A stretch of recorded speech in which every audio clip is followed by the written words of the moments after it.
This channel does not promote any violent, harmful, or illegal activities. All content provided by this channel is meant for an educational purpose only.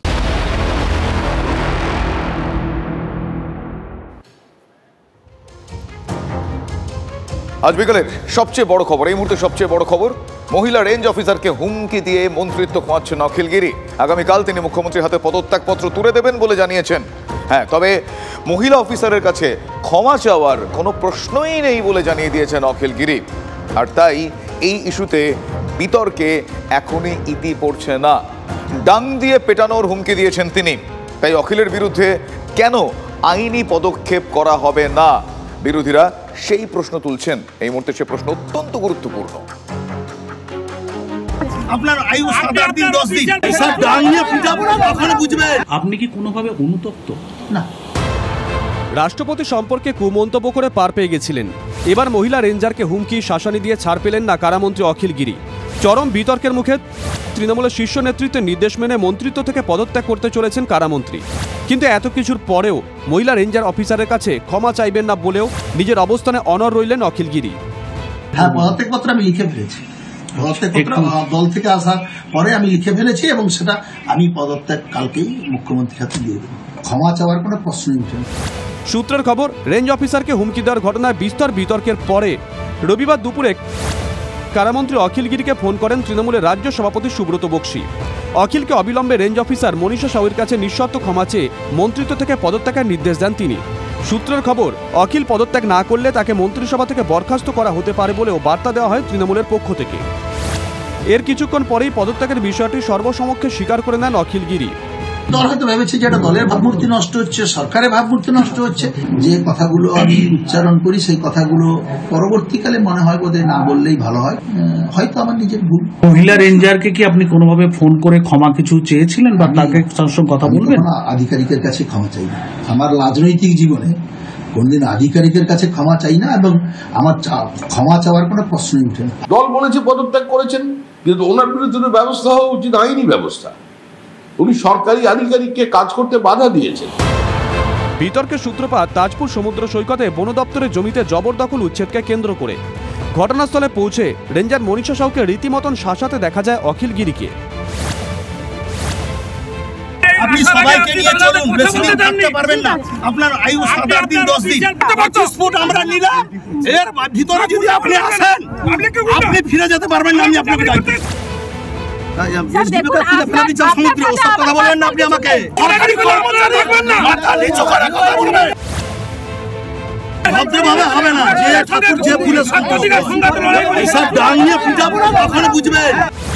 অখিল গিরির এহেন মন্তব্যে চরম রুষ্ট মুখ্যমন্ত্রী।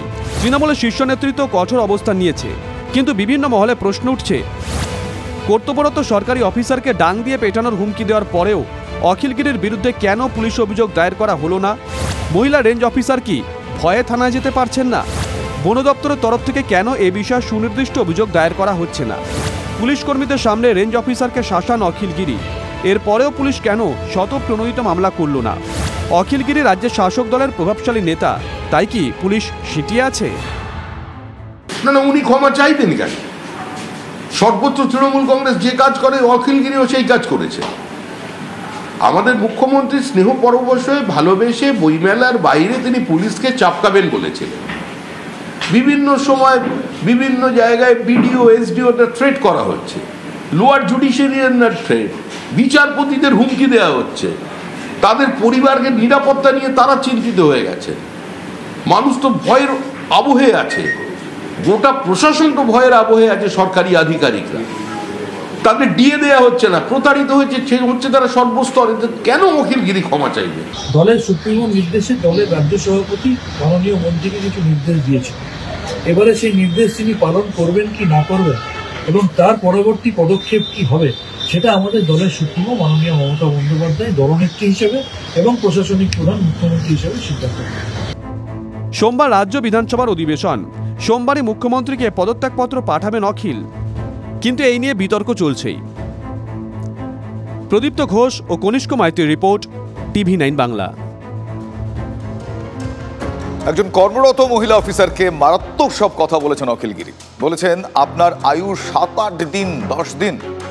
আপনি আমাকে চেনেন না, আমি এসডিপিওকে ছুঁড়ে ফেলে দিয়েছিলাম সমুদ্রে। অখিল বলেছেন, আপনি আমাদের কর্মচারী, মাথা নিচু করে কথা বলুন। বেয়াদব রেঞ্জার একটা এটাও বলেছেন। এর মতো জানোয়ার বেয়াদব রেঞ্জার আসেনি আগে, এমনটাও তিনি বলেছেন।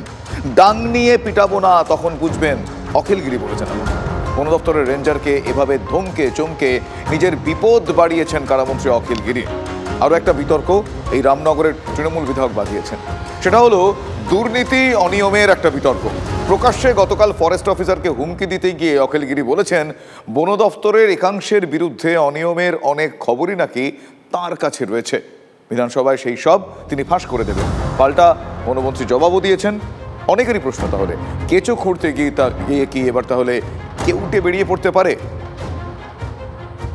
শঙ্করপুরে ফরেস্টের ল্যান্ডের উপরে দোতলা ঘর করেছে, ভাঙুন ওখানে। হ্যাঁ ভাঙুন, আগে ভাঙুন, তারপরে আসবেন এখানে। হ্যাঁ আমি বসাবো, বসিয়ে দিব আজকেই, আমি বসাবোই। আমার লোকেরা খেতে পাচ্ছে না, আপনি ল্যান্ড নিয়ে আপনি মাথায় তুলে নাচবেন। কর্তব্যরত মহিলা ফরেস্ট অফিসারের সঙ্গে প্রকাশ্যে দুর্ব্যবহার।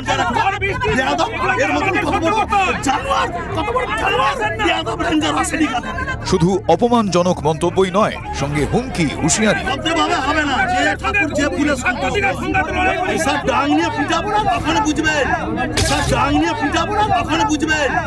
আপনার আয়ু 7-8 দিন 10 দিন, এর ভিতরে যদি আপনি আসেন আপনি ফিরে যেতে পারবেন না, আমি আপনাকে ডাকছি।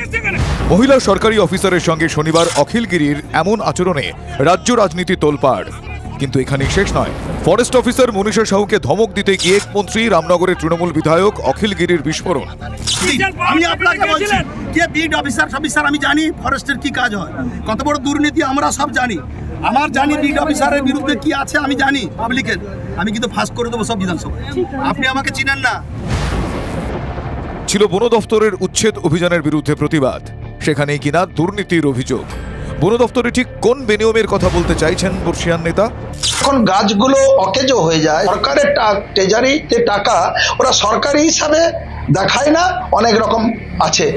আগে যে বিট অফিসার ছিল শঙ্করপুরে, কত গাছ বিক্রি করে দিয়েছে। আমি যেখানে জানাবার কথা ঠিক জানিয়ে দেবো। বন দপ্তর দুর্নীতি হচ্ছে এখানকার যে প্রাকৃতিক দুর্যোগে যেসব গাছগুলো পড়ে যায়, ওরা সেগুলো অকশন না করে নিজেরা রাতের অন্ধকারে বিক্রি করে দেয়। এখানে গাছ লাগানো হয় না, তাহলে সেই গাছ লাগানোর টাকাগুলো কোথায় যায়? প্রত্যেক দোকানদার কাছ থেকে তারা পয়সা নিয়ে বসিয়েছিল। কত টাকা নেয়? 5,000 10,000। রেশন থেকে রাস্তা, শিক্ষা থেকে পুরসভা, তৃণমূল সরকারের আমলে একাধিক দুর্নীতির অভিযোগ প্রকাশ্যে এসেছে। সুর চড়িয়েছে বিরোধীরা, কিন্তু এবার যে উলট পুরাণ, মন্ত্রী তৃণমূল বিধায়ক অখিলগিরির দাবি, শুকনো গাছ যেটা সরকারি নিলাম দরে রেটে বিক্রি হয়, সে টাকা সরকারি ঘরে জমা পড়ে। ওরা সমস্ত কত বড় দুর্নীতি করে ওখানে শঙ্করপুরে বসে। আমি 6 মাস দায়িত্বে এসেছি এবং দায়িত্ব 100% মন দিয়ে কাজ করি এবং আমার এরকম কোনো দুর্নীতির কথা জানা নেই। আবারও বলছি যে ফরেস্ট ডিপার্টমেন্টে যারা কাজকর্ম করেন দৃঢ়তার সাথে কাজ করেন এবং 24 ঘন্টায় কিন্তু তারা নিজের জীবন বিপন্ন করে কাজ করেন। এক চোর অন্য চোরকে বলছে তুই বেটা চোর, আর একজন আর এক চোরকে বলছে তুই বেটা চোর।